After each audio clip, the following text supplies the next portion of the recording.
मित्रांनो, तुझेच मी गीत गात आहे या मालिकेच्या आजच्या भागामध्ये स्वराचं आता जेवण होतं तेव्हा साहेबराव तिच्यासमोर आता पान ठेवतात आणि म्हणतात, याने खूप तोंडाचा रंग बदलतो हा.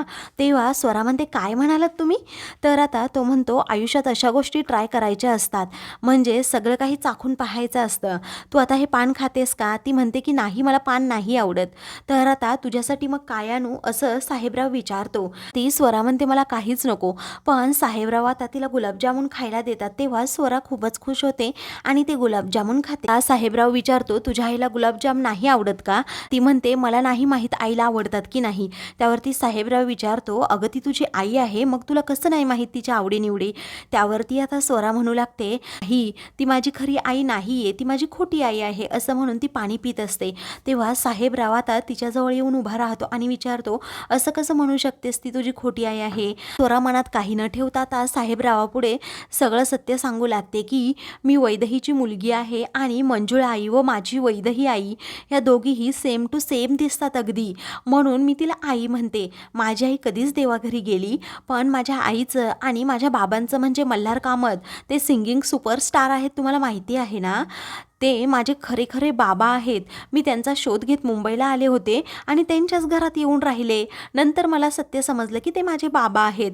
माझी आई देवाघरी गेल्यानंतर मग बाबा मुंबईला आले, ते सुपरस्टार झाले आणि मग त्यांनी मोनिका काकूबरोबर लग्न केलं. आता ही मोनिका काकू कोण असं साहेबराव विचारतो.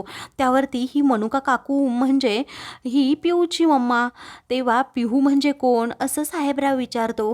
त्यावरती पिहू म्हणजे मनुका काकू आणि मल्हार गुरुजी म्हणजे माझ्या बाबांची मुलगी. तेव्हा साहेबराव आता एक एक करून सर्व सत्य सांगू लागतो. तर आता मग तुझी ती मंजुळाबाई म्हणजे मंजुळा आई ती कुठे आहे असंही तो विचारू लागतो. ती स्वरा सांगू लागते की तुम्हाला काय सांगू मामा, अहो काय झालं ना, जे दाढीवाले काका होते ना शुभंकर ठाकूर, त्यांचं काय झालं, त्यांचा खुनाचा आरोप माझ्या मल्हार सरांवर माझ्या बाबांवर लावला गेला आणि त्या आरोपामध्ये मंजुळा आईने मल्हार सरांना सोडवण्याचा निर्णय घेतला आणि पुरावे गोळा केले, ते पण स्वतःचा जीव धोक्यात घालून. मग ते पुरावे खोटे असल्याचं सर्वांना समजलं. माझे बाबा आणि माझी आई हे दोघेही आता तिकडे जेलमध्ये आहेत, त्यांना जेलमध्ये ठेवले.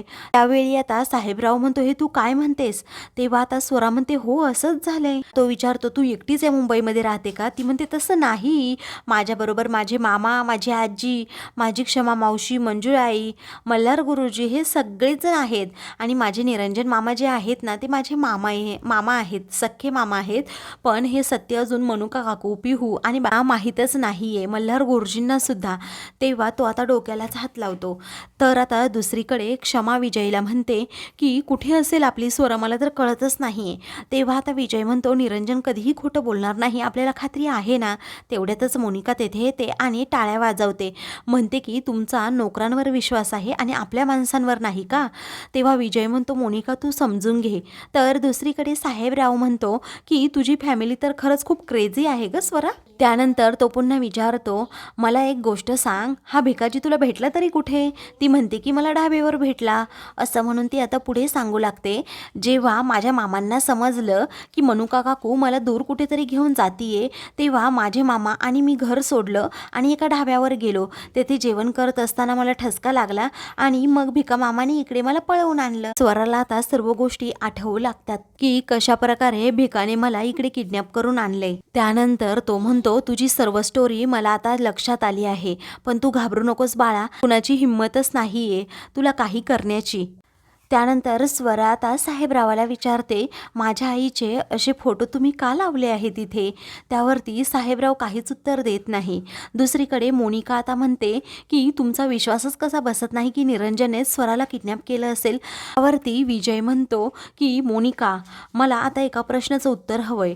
निरंजन जे बोलतोय ना तो खरं बोलतोय, पण तुझं काय ग, तू अशी खोटं का बोललीस? अगं तू क्षमा आणि आईला असं रूममध्ये अडकवून का ठेवलंस, मला हेच सांग. त्यावरती आता ती म्हणते की मी कोणत्याही प्रश्नाचं उत्तर द्यायला बांधील नाहीये. आता रागातच सगळेजण तिच्याकडे पाहतात आणि मग तेथून जातात. तेव्हा आता मनातल्या मनात मोनिका विचार करू लागते की मला माहिती आहे निरंजनने नसेल केलं किडनॅप तिला, मग असं कोण असेल की जे स्वराला किडनॅप करू शकतं. त्याच गोष्टीचा ती विचार करू लागते. तर दुसरीकडे मल्हार आता घड्याळाकडे पाहतो. 12 वाजायला फक्त 15 मिनिट बाकी असतात. मल्हार रागातच आता निरंजन मामाकडे पाहतो. निरंजन मामा म्हणतात, मला माफ करा हो मल्हार साहेब, मी काहीही केलेलं नाही आहे खरोखर, आणि तरीही मी तुमची माफी मागते. मल्हार आता निरंजन मामाला बोट दाखवून खरं तर गप्प करतो आणि मनातल्या मनात विचार करतो की मला आता हा प्लॅन करावाच लागेल. तो निरंजन मामाला हळूच सांगतो की मी तुम्हाला एकच सांगतोय, मी जे काही करतोय ते फक्त तुम्ही थोडा वेळ सहन करा. तेव्हा आता हे करण्याची गरजच आहे का, असं आता निरंजन मामा विचारतात. तेव्हा मल्हार म्हणतो हो. आता तिथे कोणीच नाही या संधीचा फायदा घेऊन मल्हार हा निरंजन मामाला खूप मारतो. आता खूप मारल्यानंतर आता मंजुळा म्हणते, अहो मल्हार सर, तुम्ही हे काय करताय? तर मल्हार म्हणतो, गप्प बसा मंजुळाबाई. तेवढ्यातच तावडे आणि शिंदे धावत तेथे येतात आणि त्या दोघांची भांडणं सोडवण्याचा खूप प्रयत्न करतात. पण मल्हार आता अजूनही निरंजन मामाला मारतच असतो. त्यानंतर आता अचानक लाईट्स जातात. तेव्हा आता त्याच संधीचा फायदा घेऊन मल्हार आता निरंजन मामाला म्हणतो, चला निरंजन भाऊ पटकन इथून. ते दोघेही बाहेर जातात आणि बाहेरून कुलूप लावून घेतात. तेव्हा आता तावडे म्हणतात, तुम्ही हे काय केलं मल्हार सर? मल्हार म्हणतो, इन्स्पेक्टर साहेब मला माफ करा, परंतु माझा नाईलाज आहे. मला अगोदर इथून जावंच लागेल, कारण माझ्या स्वराचा जीव धोक्यात आहे. आता निरंजन मामा हे मंजुळाला देखील लॉकअप बाहेर काढतात. ते तिघेही तेथून पळून जाण्याचा प्रयत्न करतात. गेल्यानंतर आता मल्हार हा मंजुळाला त्या गाडीत बसायला सांगतो. बरोबर 12 वाजता ती राखाडी रंगाची गाडी तेथे येऊन उभी राहिलेली असतेच. तर इकडे तावडे म्हणतात की शिंदे पटकन लॉकअपचं दार उघडा, कारण मल्हार हा पळून गेलाय. आता तावडेंना पटकन त्या लॉकअपमधून बाहेर काढलं जातं. तेवढ्यातच आता लाईट्स देखील येतात. त्यांचा अख्खा स्टाफ आता तेथे येतो. तो म्हणतो, मगाशी तुम्ही काय झोपला होतात का? तो कामत पळून गेला इथून, चला त्याला धरा अगोदर. तेव्हा ठीक आहे असं सर्वजण म्हणतात आणि मल्हारला पकडण्यासाठी पुन्हा जाऊ लागतात. तर दुसरीकडे आता क्षमा ही किचनमध्ये आलेली असते. ती पाणी घेत असते. ती समोर पाहते तर म्युझिक रूमच्या सर्व लाईट्स त्या ऑन असतात. तेव्हा आता क्षमा म्हणते, इथे कोण असेल?